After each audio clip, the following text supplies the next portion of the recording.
mountains of Afghanistan where death whispers through every canyon and survival depends on split-second decisions, a single gunshot would rewrite the rules of modern warfare.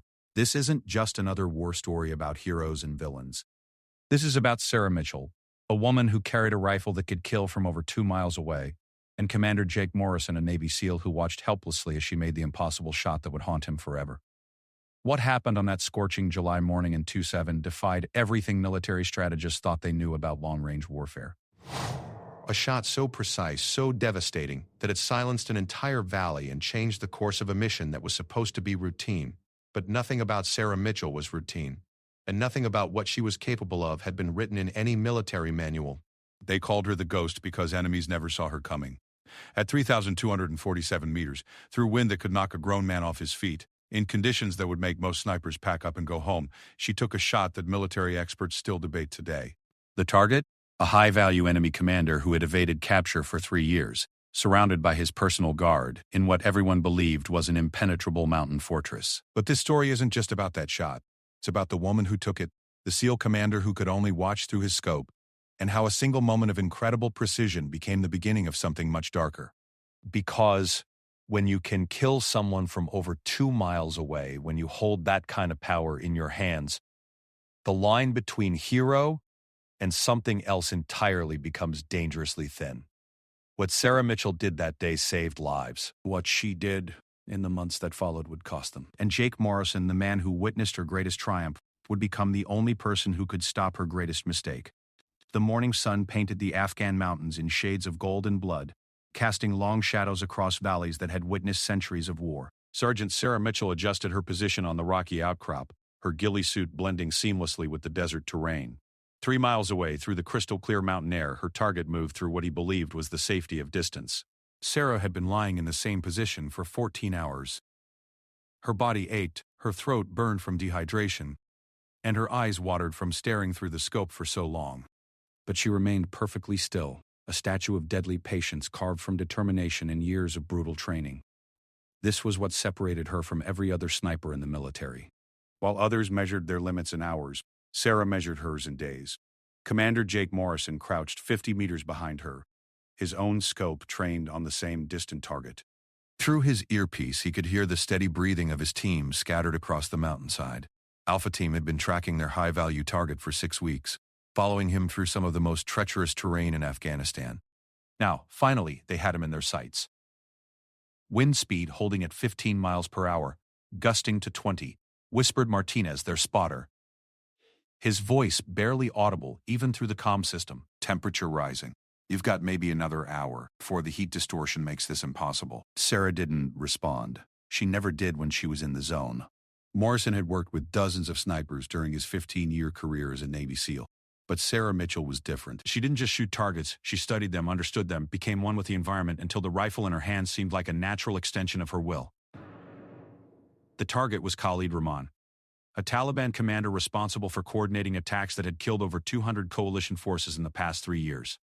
He was smart, careful, and seemingly untouchable. His mountain stronghold had been deemed impregnable by military analysts.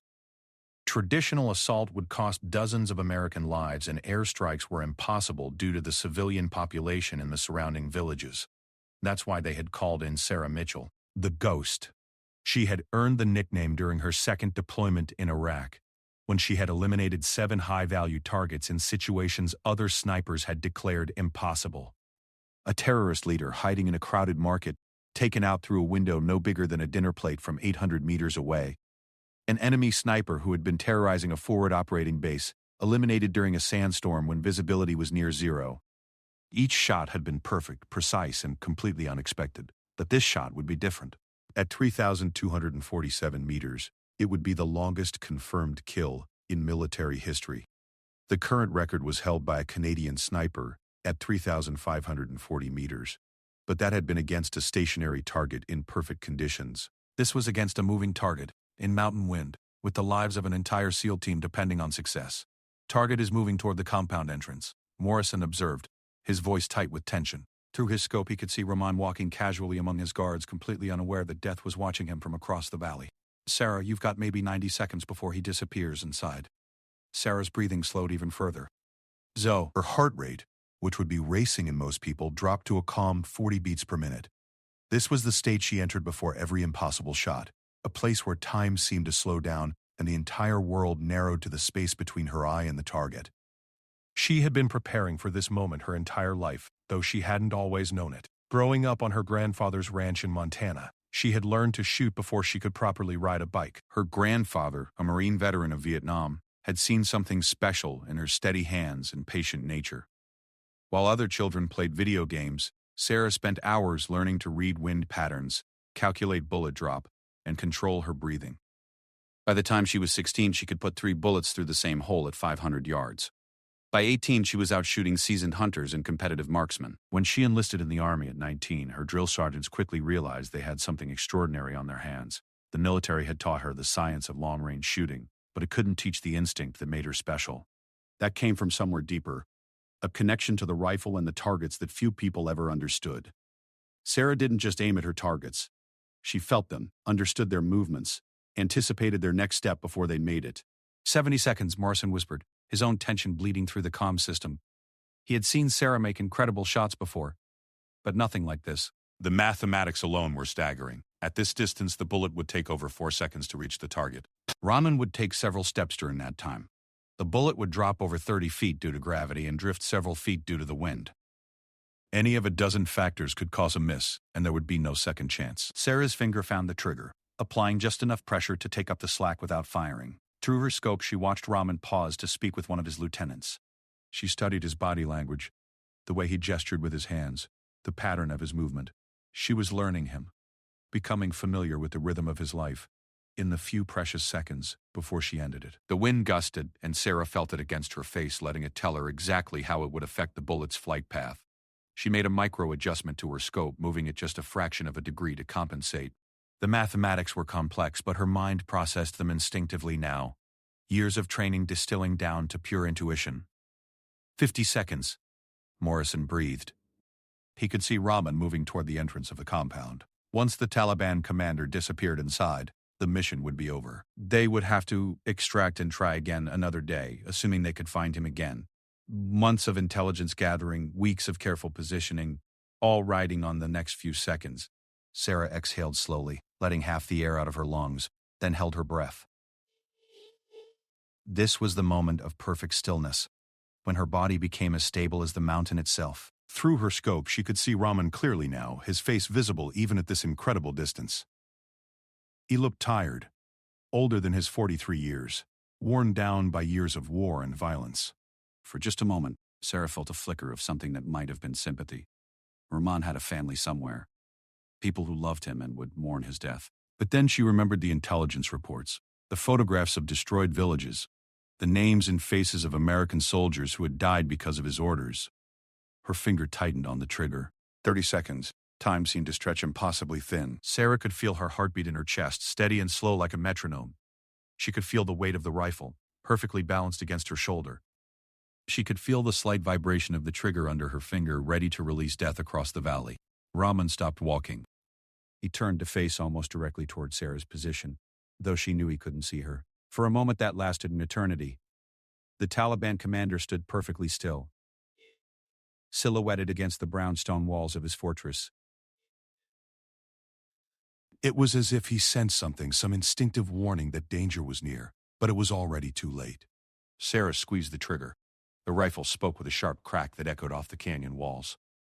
The powerful recoil drove the weapon back against her shoulder, but Sarah was already riding it, maintaining her sight picture to spot the impact. For 4.5 seconds, the specially manufactured .338 Lapua Magnum bullet flew through the thin mountain air, its trajectory a perfect arc of physics and skill. Morrison watched through his own scope as Rahman suddenly stumbled backward, his chest exploding in a spray of blood. The Taliban commander crashed to the ground, his body going instantly limp in the way that told experienced soldiers the shot had been fatal. Around him, his guards spun in confusion, looking for a threat they couldn't see, couldn't understand.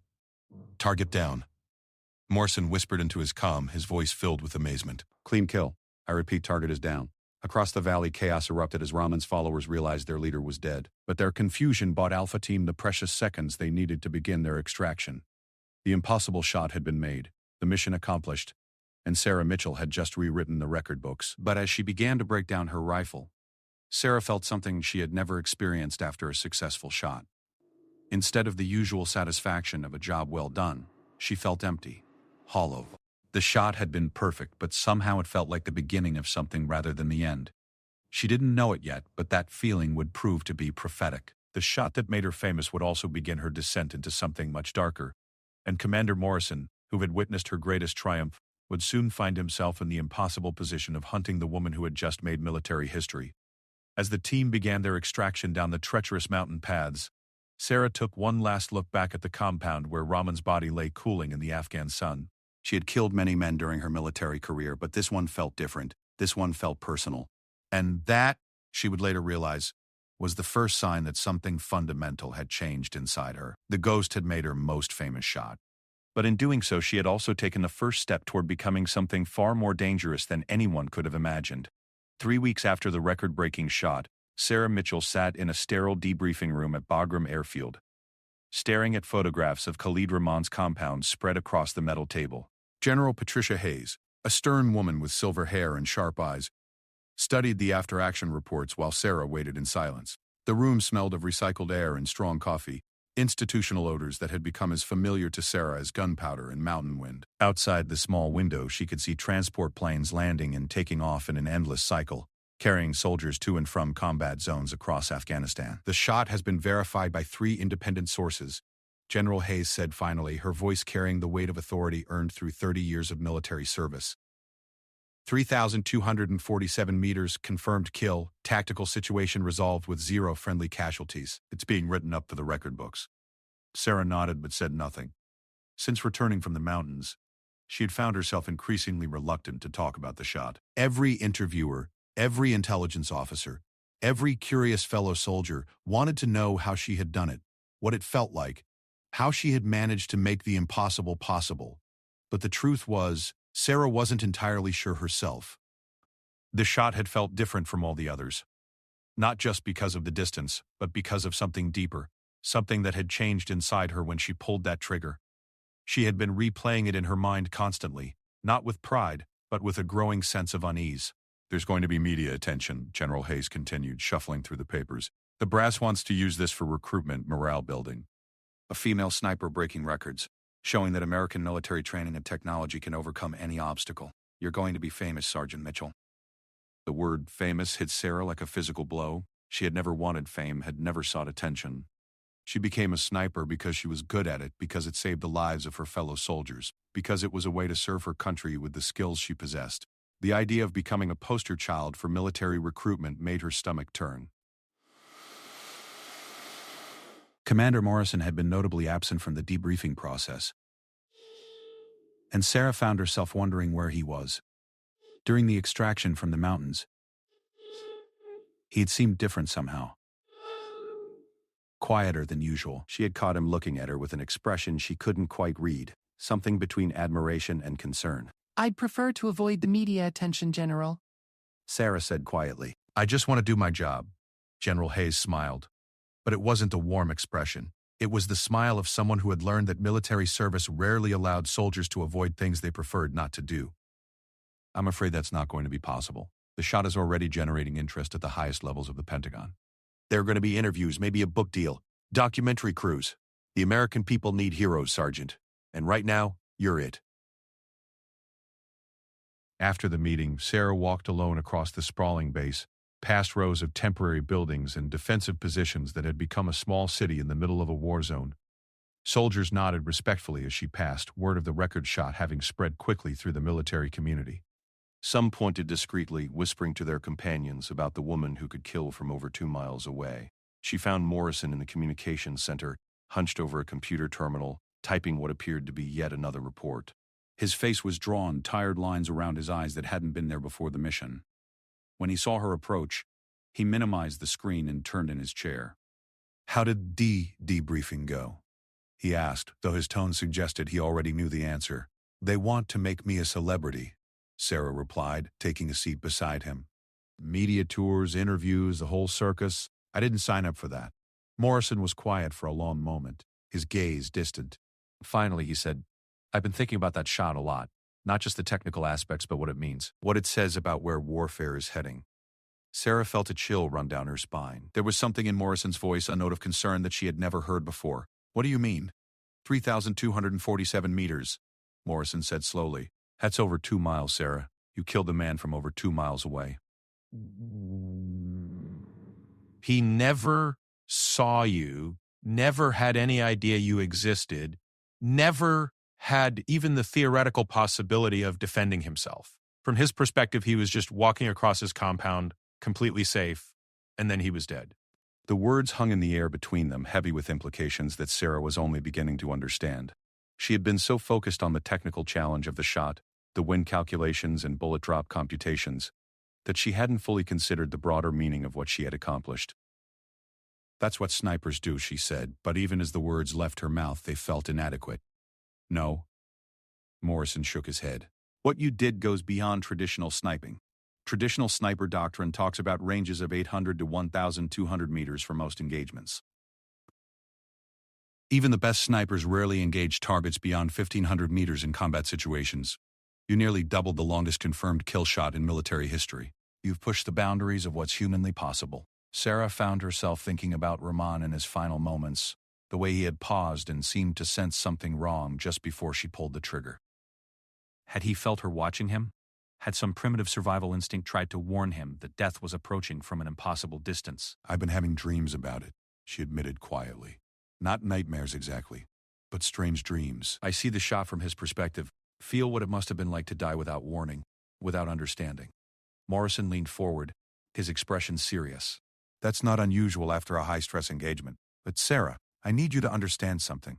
That shot has attracted attention from people way above our pay grade. There are discussions happening about how to replicate it, how to train other snipers to achieve similar results, how to weaponize what you've accomplished.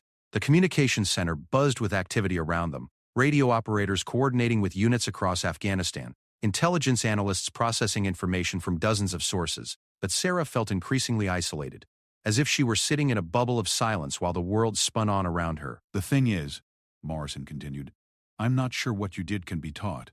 I've watched the video footage from your scope camera dozens of times, analyzed every aspect of that shot, and I still can't fully explain how you made it. The conditions were marginal at best, the target was partially concealed, the range was beyond anything in the training manuals. By all rights, that shot should have been impossible. Sarah remembered the moment just before she fired, the strange sense of connection she had felt with Rahman, as if she could see through his eyes, understand his movements, predict his next step. It was something she had experienced before with other targets, but never so intensely, never with such clarity. Never. Maybe it was just luck, she suggested, though she didn't believe it herself. No, Morrison said firmly. I've seen luck, and this wasn't it. This was something else, something that worries me. Because if you can kill from over 2 miles away, with that kind of precision, under those conditions, then the rules of warfare have fundamentally changed. Over the following days, Sarah found herself subjected to an endless stream of interviews, evaluations, and technical debriefings. Military psychologists wanted to understand her mental state during the shot. Ballistics experts wanted to analyze her rifle and ammunition. Training officers wanted to document her techniques for replication. But the more they studied her, the more frustrated everyone became. Sarah couldn't adequately explain how she had made the shot because she didn't fully understand it herself. The technical aspects were straightforward enough. The mathematics of long-range shooting were well established. But there was something else, something intuitive and instinctive that couldn't be quantified or replicated. Dr. Elizabeth Warren, a military psychologist assigned to evaluate Sarah's fitness for continued duty, seemed particularly perplexed by her findings. During one of their sessions, she spread a series of test results across her desk and frowned at the data. Your psychological profile is fascinating, Sergeant Mitchell, Warren said, adjusting her glasses. Most snipers show elevated stress responses after long-range kills, especially record-breaking shots like yours. But your cortisol levels, heart rate variability, and sleep patterns all suggest that you're actually more calm and centered now than you were before the mission. Sarah shifted uncomfortably in her chair. She had noticed the change herself, a strange sense of peace that had settled over her since returning from the mountains. But rather than being comforting, it felt ominous, like the calm before a storm. Is that unusual? She asked. Highly unusual, Doctor. Warren replied. In fact, I've never seen anything quite like it. Most soldiers experience some level of psychological impact after taking a life, especially under such extraordinary circumstances. But you seem to have achieved a level of emotional equilibrium that's almost superhuman. The word superhuman sent another chill through Sarah. She didn't want to be superhuman. She wanted to be a soldier, a protector, a defender of her country and her fellow service members. But something was happening to her. Something that was taking her further and further away from the person she had been before that morning in the mountains. That evening, she found herself on the shooting range, alone with her rifle and a series of targets at various distances. The base was quieter at night, most personnel either sleeping or on duty elsewhere. Sarah enjoyed the solitude, the chance to reconnect with the simple, pure relationship between herself and her weapon. She started with close targets, 100 meters, then 300, then 500. Each shot was perfect, the bullets striking exactly where she aimed with mechanical precision. But as she moved to longer ranges, something strange began to happen. The targets seemed to grow larger in her scope, clearer and more detailed than should have been possible. She could see individual fibers in the paper, count the rings in the scoring zones, make out tiny imperfections in the printing. At 1,000 meters shooting in near darkness with only minimal artificial lighting, she'd put 5 rounds through a group smaller than a quarter. The range officer, a grizzled sergeant with 20 years of experience, stared at the target through his spotting scope in disbelief. "Ma'am," he said slowly, "I've never seen shooting like that." Not under these conditions, not at this distance. That's not human-level marksmanship. Sarah lowered her rifle, feeling that same empty sensation she had experienced after killing Rahman. She was becoming something other than human, something that could reach across impossible distances and touch death with surgical precision. And for the first time since joining the military, she began to wonder if that was truly a good thing. As she cleaned her rifle and prepared to return to her quarters, Sarah caught sight of Commander Morrison watching her from the shadows near the range office. How long had he been there? How much had he seen? And why did the expression on his face look less like admiration and more like fear? 2 months after the record shot, Sarah Mitchell stood on a stage at the Pentagon, facing a room full of reporters, military officials, and government dignitaries. The ceremony was meant to celebrate her achievement and present her with the Distinguished Service Cross, but Sarah felt like she was attending her own funeral. General Hayes introduced her with glowing praise, describing the tactical situation and the precision required for the shot. The audience listened with rapt attention as the details were revealed. The distance, the conditions, the split-second timing that had made the impossible possible. When Sarah finally approached the podium to accept her medal, the applause was thunderous. But as she looked out at the sea of faces, Sarah saw something in their eyes that disturbed her deeply. It wasn't just admiration or respect. It was hunger. These people wanted her to be something more than human, wanted her to represent some ideal of American military superiority that could reach out and touch enemies anywhere in the world. "Thank you," she said simply into the microphone, her voice steady despite her inner turmoil. "I'm honored to serve my country and my fellow service members. This medal belongs to all of them as much as it belongs to me." The speech was brief, professional, and gave the media exactly nothing they could use to sensationalize her story further. But as Sarah left the stage, she noticed Commander Morrison standing near the back of the room, his arms crossed, his expression unreadable. Later that evening, at the mandatory reception following the ceremony, Sarah found herself cornered by a defense contractor who introduced himself as Richard Blackwood. He was a thin man with expensive clothes and hungry eyes, the kind of person who saw military service members as resources to be exploited rather than human beings to be respected. "Sergeant Mitchell," he said, extending a manicured hand. "Richard Blackwood, Advanced Combat Solutions. I've been hoping to speak with you about some exciting opportunities." Sarah shook his hand reluctantly, already knowing she wasn't going to like whatever came next. "What kind of opportunities?" "Well, your unique skills have generated considerable interest in certain circles," Blackwood said, his voice smooth as silk. "There are private military companies that could offer you compensation packages that would make your military salary look like pocket change. Specialized training programs that could help you push the boundaries of long-range engagement even further." "I'm not interested in private military work," Sarah replied coldly. Blackwood smiled, but it didn't reach his eyes. Of course, patriotic duty and all that. But consider this. In the private sector, You wouldn't be constrained by military rules of engagement. You could explore the full potential of your abilities without bureaucratic limitations. Something about the way he said full potential made Sarah's skin crawl. She excused herself and walked away, but she could feel Blackwood's eyes following her across the room. As she navigated through clusters of chattering officials and reporters, she overheard fragments of conversations that made her increasingly uncomfortable. Imagine if we could put snipers like her in key positions around the world. The psychological impact alone would be devastating to enemy morale. 3 miles might not even be her maximum range. Sarah stepped outside onto a Pentagon balcony, grateful for the cool evening air and the chance to escape the suffocating atmosphere inside. The lights of Washington, D.C. spread out below her, millions of people living their lives unaware that they were being protected by soldiers like her who were willing to take lives to preserve their freedom. Quite a circus in there. Morrison's voice came from behind her. Sarah turned to find him standing in the doorway, looking as uncomfortable with the celebration as she felt. "I didn't expect to see you here," she said. "The brass thought it would be good optics to have the mission commander present for the ceremony," Morrison replied, moving to stand beside her at the railing. "But honestly, I'd been wanting to talk to you." What comes next? What do you mean? Morrison was quiet for a long moment, staring out at the city lights. When he finally spoke, his voice was heavy with concern. "I've been doing some research, talking to people who study the psychological effects of long-range killing, what you've accomplished, the distance you achieved. It's unprecedented. But it's also dangerous." Sarah felt a familiar chill run down her spine. "Dangerous how? There's a concept in psychology called moral injury," Morrison explained. "It happens when soldiers are forced to violate their own ethical codes, when they have to do things that conflict with their fundamental beliefs about right and wrong. Most combat soldiers experience it to some degree, but they also have the human connection that comes with close-quarters combat. They see their enemies as human beings, which helps maintain some level of moral equilibrium." Sarah began to understand where he was going with this, and she didn't like it. "But what you do is different," Morrison continued.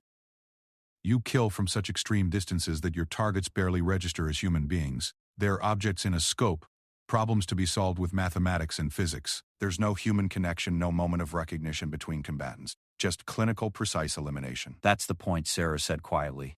Clean kills, minimal collateral damage, maximum tactical effectiveness. Yes, but at what cost to you as a human being? Morrison turned to face her directly. "I've been watching you, Sarah. Ever since that shot in Afghanistan, you've been changing. You're calmer, more focused, but also more distant. It's like you're becoming detached from your own humanity." Sarah wanted to argue, but she couldn't deny the truth in his words. She had noticed the changes herself. The way emotions seemed muted now. The way other people seemed somehow less real than they had before. The world was becoming a series of targets and non-targets, threats and neutrals, problems to be solved with precise application of force. "Maybe that's what it takes to be effective at this level," she suggested. "Maybe," Morrison agreed. "But effectiveness isn't the only measure that matters. The military exists to serve humanity, not to create perfect killing machines that have lost touch with their own humanity." Their conversation was interrupted by the appearance of General Hayes, who stepped onto the balcony with a satisfied expression on her face. "There you are, Sergeant Mitchell. The media is asking for follow-up interviews, and there are some very interesting people inside who want to meet you." "Actually, General, I was hoping to discuss Sergeant Mitchell's next assignment." Morrison interjected smoothly. Hayes raised an eyebrow. "Oh? I wasn't aware you were involved in personnel decisions, Commander. Special Operations has requested her for a classified program." Morrison lied smoothly. "Time-sensitive deployment, high-priority targets. I need to brief her tonight." It was a transparent fabrication, but Hayes seemed willing to go along with it. "Very well, but don't keep her too long. She has a full schedule of media appearances starting tomorrow." After Hayes left, Morrison and Sarah stood in silence for several minutes. Finally, Morrison said, "I did some checking on that contractor who was talking to you earlier. Richard Blackwood. His company has contracts in some very gray areas. Assassination programs, destabilization operations, activities that exist in the shadows between legitimate military action and state-sponsored terrorism." "You think he's recruiting me?" "I think he's trying to determine if you can be bought," Morrison replied. "And if you can't be bought, whether you represent a threat that needs to be neutralized." The implication hit Sarah like a physical blow. She had become so skilled, so uniquely capable, that she was now seen as either an asset to be acquired or a problem to be eliminated. There was no middle ground, no option to simply be a soldier serving her country. "What are you suggesting I do?" she asked. Morrison hesitated, clearly struggling with his own conscience. "I'm suggesting that maybe it's time to consider whether your unique abilities are compatible with continued military service. Whether the person you're becoming can coexist with the person you want to remain." Over the following weeks, Sarah found herself under increasing pressure from multiple directions. The media wanted her to be a symbol of American military prowess. The military wanted her to train other snipers and develop new long-range engagement protocols. Defense contractors wanted to hire her for private operations. And through it all, she could feel herself changing, becoming something that was less human and more weapon. The breaking point came during a training exercise at Fort Bragg. Sarah had been assigned to work with a group of elite snipers, sharing her techniques and helping them push the boundaries of their own capabilities. But as she watched them struggle with shots that seemed effortless to her, she felt not empathy but impatience, not camaraderie but contempt. They were weak, limited by their human frailties and emotional attachments. They hesitated when they should have acted, worried about consequences when they should have focused on results. They were everything she had once been, and everything she was no longer. During a break in the training, one of the younger snipers approached her with obvious admiration. "Ma'am, how do you do it? How do you stay so calm, so focused? I mean, knowing that you can kill someone from 3 miles away, that must be incredible." Sarah looked at the young soldier and realized with crystal clarity that she no longer saw him as a fellow human being. He was a tool, a weapon system that needed upgrading and optimization. His emotions, his doubts, his humanity were flaws to be eliminated rather than qualities to be cherished. "It's simple," she heard herself say, her voice cold and distant. "You stop thinking of them as people. Targets aren't human beings with families and dreams and fears. They're just problems to be solved, mathematical equations that need precise solutions." The young sniper's expression changed, admiration giving way to something like concern. "But ma'am, don't you think it's important to remember the human cost of what we do? To maintain some connection to the people we're fighting for?" Sarah stared at him for a long moment, then turned and walked away without answering. But as she left the training area, she caught sight of her reflection in a window and barely recognized the person looking back at her. The face was familiar, but the eyes belonged to someone else entirely, someone who had crossed a line that couldn't be uncrossed. That night, alone in her quarters, Sarah finally understood what Morrison had been trying to tell her. She was no longer a soldier fighting to protect her country and her fellow human beings. She had become something else, something that saw the world through the crosshairs of a scope, where everything was measured in terms of range, wind speed, and probability of kill. The Ghost had achieved the impossible shot that had made her famous, but in doing so, she had lost something infinitely more valuable than any military record. She had lost herself. 6 months after the record shot, Sarah Mitchell sat in a coffee shop in Sarajevo, Bosnia, watching her target through the window. The man was a war criminal named Viktor Petrov, responsible for ethnic cleansing operations during the Balkan conflicts of the 1990s. He had evaded international justice for decades, living quietly under an assumed identity while the families of his victims still searched for closure. Sarah was no longer Sergeant Mitchell. She had accepted her discharge from the Army 3 months earlier, officially citing personal reasons but privately knowing that she could no longer function within the constraints of military rules of engagement. The person she had become needed freedom to operate, to eliminate threats without the burden of oversight and bureaucratic limitations. Richard Blackwood had been persistent in his recruitment efforts, eventually offering her a contract that seemed almost too good to refuse. Advanced Combat Solutions needed someone with her unique skills for what they called precision problem-solving, eliminating high-value targets who posed threats to international stability but couldn't be reached through conventional military or law enforcement channels. The work paid extraordinarily well and allowed her to use her abilities to their full potential. More importantly, it provided her with targets who truly deserved death. War criminals, terrorist leaders, arms dealers who profited from human suffering. She was making the world a better place, one impossibly precise shot at a time. But as Sarah sat in the coffee shop, studying Petrov through her spotting scope disguised as a telephoto camera lens, she felt the familiar emptiness that had become her constant companion. The excitement of the hunt, the satisfaction of the kill, all of it felt mechanical now, like going through the motions of being human without actually feeling human. Petrov was a creature of habit, which made him an easy target despite his paranoia. Every morning at exactly 9:15, he left his apartment building and walked 6 blocks to this same coffee shop, where he read the morning newspaper and drank 2 cups of black coffee. He sat at the same table, faced the same direction, and followed the same routine with clockwork precision. Sarah had been watching him for 3 days, learning his patterns, calculating angles and distances, planning the shot that would finally bring justice for his crimes. The target building was 1,847 meters away, an easy shot by her current standards, well within the range that had become routine since Afghanistan.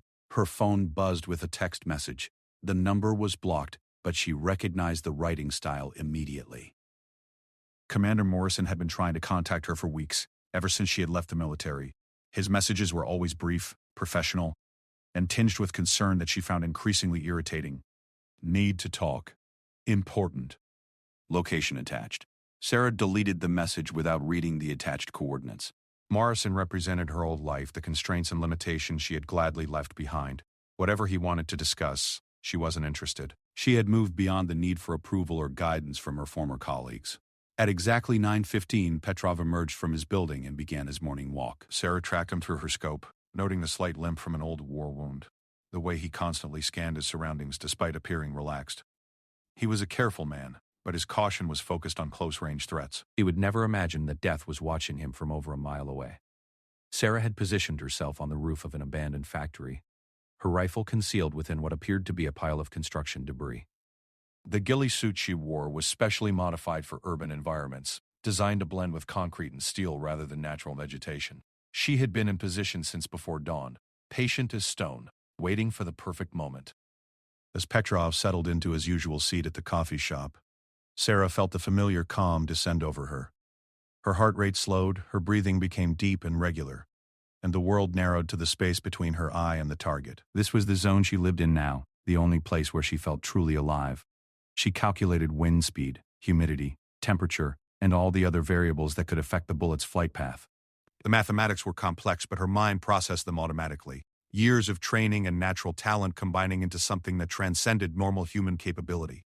Through her scope, she could see Petrov clearly enough to count the lines on his face, to observe the slight tremor in his hands as he turned the pages of his newspaper. She wondered if he ever thought about the people he had killed, the families he had destroyed, the children who had died because of his orders. Probably not. Monsters rarely considered their victims as anything more than obstacles to be eliminated. Sarah's finger found the trigger, taking up the slack with practiced precision. In a few seconds, Viktor Petrov would be dead and the world would be marginally safer. Justice would finally be served, even if it came decades too late for his victims. But as she prepared to fire, something unexpected happened. Another figure entered her field of view, walking directly toward Petrov's table.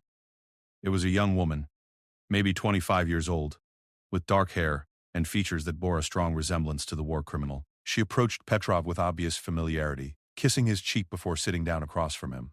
His daughter. Sarah realized with a cold certainty that the young woman was Petrov's daughter, probably unaware of her father's crimes, living an innocent life in ignorance of his dark past. The intelligence briefing had mentioned that Petrov had family, but seeing them together, watching the obvious affection between father and daughter, created an unexpected complication. Business asked her.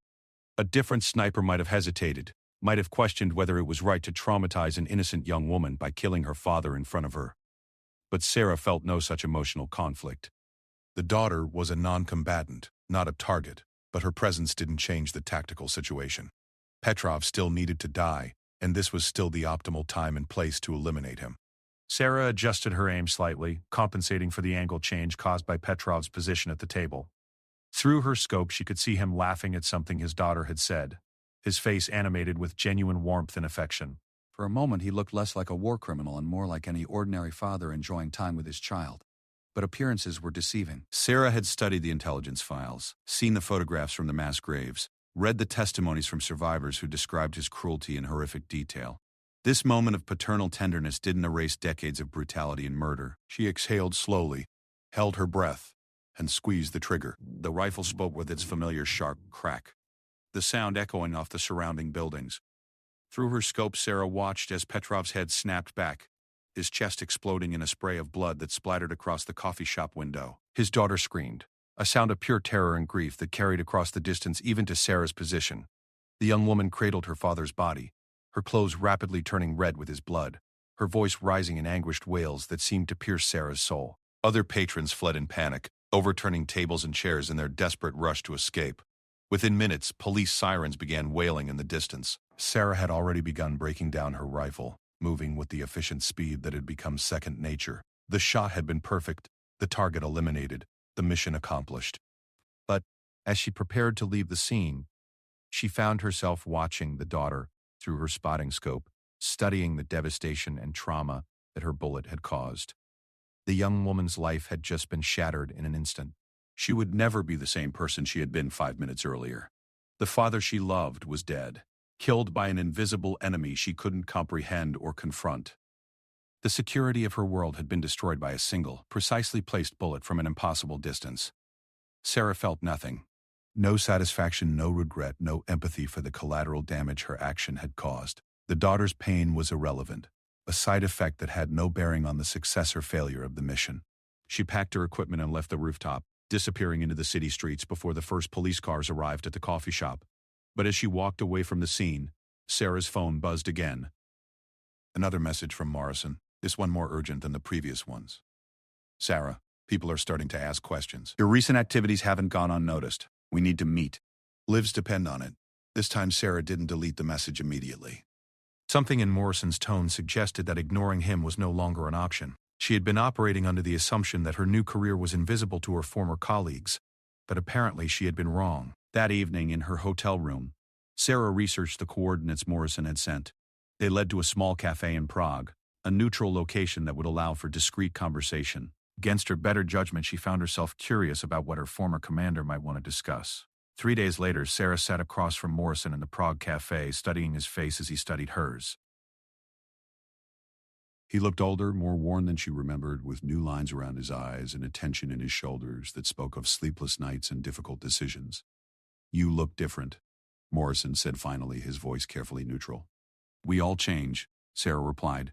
Not like this. Morrison leaned forward, his expression intense. I've been tracking your activities, Sarah. Viktor Petrov in Sarajevo, Marcus Chen in Hong Kong, Ahmed al-Rashid in Damascus. 8 kills in 6 months, all high-value targets, all eliminated with impossible precision from impossible distances. Sarah remained silent, neither confirming nor denying his accusations. The problem, Morrison continued, is that you're not the only one who's been tracking these deaths. Intelligence agencies around the world are starting to notice patterns. They're calling you the long-distance killer. They know someone with unprecedented sniper capabilities is eliminating targets across multiple continents. Are you here to arrest me? Sarah asked calmly. Morrison shook his head.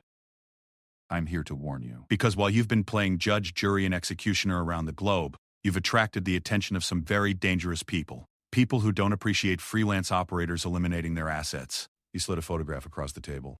It showed Sarah leaving the factory building where she had shot Petrov, her face clearly visible to a security camera she had failed to notice. They know who you are, Sarah. They know what you're capable of. And they've decided that you represent a threat that needs to be neutralized. Sarah studied the photograph with clinical detachment. It was a tactical error, a mistake born of overconfidence and complacency. She had been so focused on the target that she had failed to properly scout her extraction route. Who's hunting me, she asked. Morrison's expression grew even more serious. Everyone.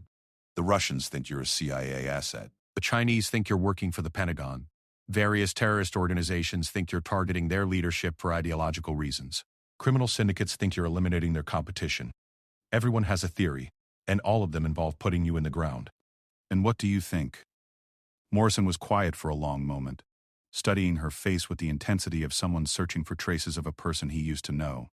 I think you become something that shouldn't exist. I think that shot in Afghanistan broke something fundamental inside you, and now you're a weapon without proper guidance or control. I think you've forgotten that the people you're killing, however much they might deserve to die, are still human beings with families and connections and consequences. Sarah thought about Petrov's daughter, the sound of her screams echoing across the Sarajevo morning. For just a moment she felt something that might have been regret, but the feeling passed quickly, replaced by the cold certainty that had become her default state. What do you want from me, Jake? She asked, using his first name for the first time in their professional relationship. Morrison leaned back in his chair, suddenly looking exhausted. I want you to disappear. Completely new identity, new life, somewhere far away from all of this. Because if you don't, I'm going to have to hunt you down myself. The words hung in the air between them, heavy with implication and sadness. Sarah realized that Morrison wasn't just warning her about external threats, he was telling her that he had been tasked with eliminating her if she couldn't be controlled. And if I refuse? Morrison's expression became stone cold. And for the first time, Sarah saw her former commander as he truly was. Not just a leader of men, but a killer every bit as skilled and dangerous as herself. Then you'll discover that you're not the only one who can make impossible shots, Sarah. The difference is, I still remember why some targets deserve to live. 2 weeks after the meeting in Prague, Sarah Mitchell stood on a snow-covered mountain peak in the Swiss Alps, her rifle trained on a target 4,200 meters away. It was a distance that should have been impossible, beyond the theoretical maximum range of any sniper weapon system ever created. But theoretical limitations had never stopped Sarah before. The target was Commander Jake Morrison. Through her scope, she could see him moving carefully through the abandoned ski resort where their final confrontation would take place. He was good, better than she had given him credit for during their years of working together. He had tracked her across 3 countries, anticipated her movements, and forced this meeting on ground of his choosing. But he had made one critical error. He had assumed that she was still bound by the same human limitations that constrained other snipers. He didn't understand that she had evolved beyond such restrictions, that she had become something more than human, something that could reach across impossible distances and deliver death with mathematical precision. Sarah had been preparing for this moment since leaving Prague. She knew that Morrison would never give up hunting her, that their relationship had been fundamentally altered by her transformation. He represented the old world of rules and limitations while she embodied the future of warfare, precise, efficient, and utterly without mercy. The intelligence networks that had been tracking her movements had finally converged on her location, forcing her hand. Russian assassins had found her safe house in Berlin. Chinese operatives had nearly cornered her in Vienna. Various criminal organizations had put bounties on her head that would have bought small countries. The world had decided that Sarah Mitchell was too dangerous to exist, and Morrison was their chosen instrument of execution. But Sarah had no intention of being anyone's victim. The ski resort spread out below her like a 3-dimensional chessboard, its buildings and chairlifts creating a complex pattern of cover and concealment. Morrison was moving systematically through the area, checking each building, following protocols that Sarah had helped develop during their time together. He was thorough, professional, and completely predictable. Sarah's phone buzzed with an incoming call. The display showed Morrison's number, and after a moment's consideration, she answered. "I know you're watching me." Morrison's voice came through clearly despite the distance and wind. "The question is whether you're going to take the shot." "Why wouldn't I?" Sarah replied, her voice calm despite the enormity of what she was contemplating. "Because somewhere inside that thing you've become, there's still a trace of the person I used to know. The person who joined the military to protect people, not to become the world's most efficient killer." Through her scope, Sarah could see Morrison standing in the open now, making no attempt to hide or seek cover. He was giving her a clear shot, daring her to pull the trigger on someone who had once been her friend and commander. "That person is dead," Sarah said simply. "She died in Afghanistan when she realized what she was truly capable of." "No." Morrison's voice carried a note of sadness that almost penetrated Sarah's emotional armor. "She died when she forgot that capability without conscience is just another form of monstrosity." Sarah adjusted her scope, compensating for the extreme range and the swirling mountain winds. The shot would be the longest in human history, a feat that would redefine what was possible in long-range warfare. It would also be the end of the only person who had ever truly understood her transformation. "Do you remember why you became a sniper?" Morrison asked, apparently in no hurry to end their conversation. "To serve my country," Sarah replied automatically. "No, that's why you became a soldier. You became a sniper because you wanted to protect people. You told me once that every shot you took was about saving lives. Your fellow soldiers. Innocent civilians. People who couldn't protect themselves." When did that change? Sarah found herself thinking about the record shot in Afghanistan, about Khalid Rahman, and the moment when everything had shifted inside her. She remembered the satisfaction of the kill, the pride in her technical achievement, and the gradual realization that she was capable of things no human should be able to do. "It changed when I realized that protection sometimes requires elimination," she said. "When I understood that the world is full of people who deserve to die, and I have the skills to give them what they deserve. And who decides what they deserve?" Morrison's question hung in the cold mountain air. You? Based on what authority? What gives you the right to be judge, jury, and executioner? The same authority that sent us to kill Raman, Sarah replied. The same authority that puts weapons in our hands and points us at targets. The only difference is that I no longer need orders to do what needs to be done. Through her scope, she could see Morrison shaking his head sadly. The difference is accountability, Sarah. The difference is having someone to answer to, having limits on what you're allowed to do. Without that, you're not a protector anymore. You're a very efficient monster. Sarah's finger tightened on the trigger.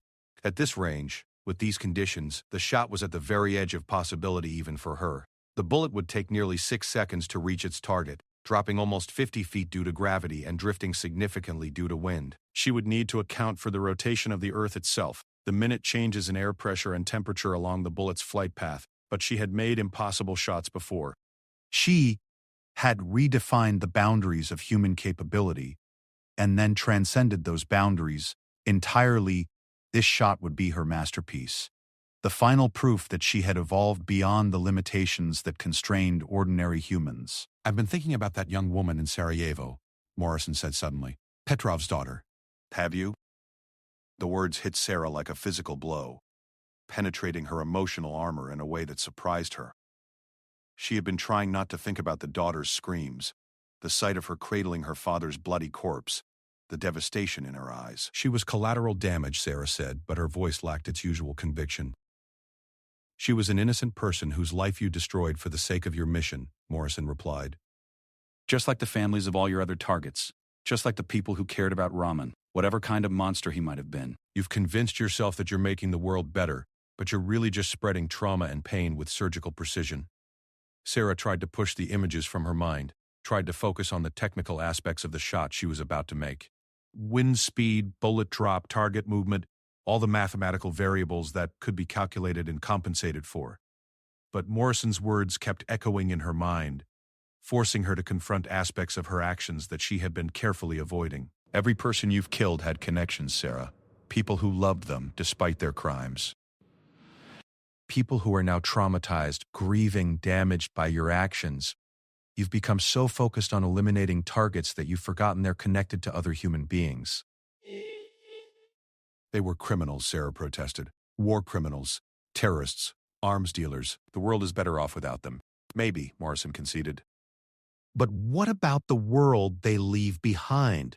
What about the daughters and sons and wives and friends who have to live with the aftermath of your precision? You've become so efficient at killing that you've stopped considering the human cost of your efficiency. Sarah found her hands trembling slightly, a physical manifestation of emotions she thought she had left behind. Through her scope, she could see Morrison clearly, his face composed and peaceful despite the rifle trained on him from an impossible distance. You know what I think happened to you? Morrison continued. I think that shot in Afghanistan was so far beyond normal human capability that it broke something fundamental inside you. It made you feel like you were more than human, like you had transcended normal limitations and responsibilities. But Sarah, you're still human. You're still capable of making mistakes, of causing unintended harm, of losing sight of why you started doing this in the first place. The wind gusted across the mountain peak, causing Sarah's rifle to shift slightly. She made the necessary adjustments automatically, her training and instincts compensating for the environmental factors. But her mind was elsewhere, wrestling with concepts and emotions she had been suppressing for months. I want you to think about something, Morrison said, his voice gentle now. I want you to remember the person you used to be, before that shot changed everything. Remember why you became a soldier, why you wanted to protect people. Remember what it felt like to care about the consequences of your actions, to feel responsible for the lives you affected. Sarah closed her eyes for a moment, trying to block out Morrison's words, trying to recapture the cold certainty that had driven her for so long. But when she opened them again, the world looked different somehow.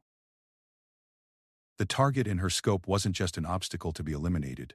It was Jake Morrison, a man who had served his country with honor, who had risked his life to protect others, who was now trying to save her from herself.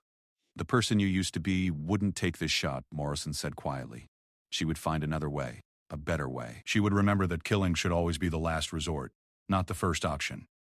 Sarah's finger remained on the trigger, but the pressure had eased. For the first time in months, she felt uncertainty, doubt about the rightness of her actions. The cold certainty that had become her defining characteristic began to crack, letting in emotions and considerations she had been carefully excluding.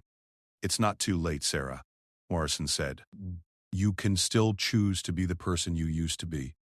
You can still decide that your capabilities should be used to protect rather than to judge and execute.